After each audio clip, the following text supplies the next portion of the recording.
ವರ್ಲ್ಡಲ್ಲಿ ಅತಿ ಹೆಚ್ಚು cancer detect ಆಗಿರೋದು ಲಂಗ್ ಕ್ಯಾನ್ಸರ್. ಅದು ಮೇನ್ ಆಗಿ ಕಾಸ್ ಮಾಡಿರೋದು ಸ್ಮೋಕಿಂಗ್. ಅದೇ ರೀತಿ ಸೆಕೆಂಡ್ ಒನ್ ಕಾಸ್ ಮಾಡಿರೋದು ಒಬೆಸಿಟಿ.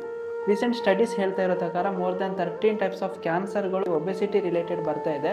ಜನರಿಗೆ ಬಾಡಿ ವೆಯ್ಟ್ ತುಂಬ ಜಾಸ್ತಿ ಇರೋದ್ರ ಬಗ್ಗೆ ಯಾಕೆ ಅವರು ಸೀರಿಯಸ್ನೆಸ್ ತಗೊಳ್ತಾ ಇಲ್ಲ ಅಂತ ಹೇಳಿದ್ರೆ ಅವರಿಗೆ ಇಂಥ ಕಾನ್ಸಿಕ್ವೆನ್ಸಸ್ ಗೊತ್ತಿಲ್ಲ. ಒಂದು ಅಂದರೆ ಮೇನ್ ಆಗಿ ವಿಜರಲ್ ಫ್ಯಾಟ್ ಅಂತ ಹೇಳ್ತೇವೆ. ಬಾಡಿ ವೆಯ್ಟ್ ಜಾಸ್ತಿ ಆದಾಗ ಆರ್ಗನ್ಸ್ನ ಸುತ್ತ ನಮ್ದು ಫ್ಯಾಟ್ ಅಕ್ಯುಮುಲೇಷನ್ ಆಗುತ್ತೆ. ವಿಜರಲ್ ಫ್ಯಾಟ್ ಅಂತ ಏನು ಹೇಳ್ತೇವೋ ಅದೇನಾಗುತ್ತೆ, ಪ್ರತಿಯೊಂದು ಆರ್ಗನ್ಸಿನ ಫಂಕ್ಷನ್ಸ್ ಅನ್ನು ಅದು ಕಮ್ಮಿ ಮಾಡ್ತಾ ಬರುತ್ತೆ.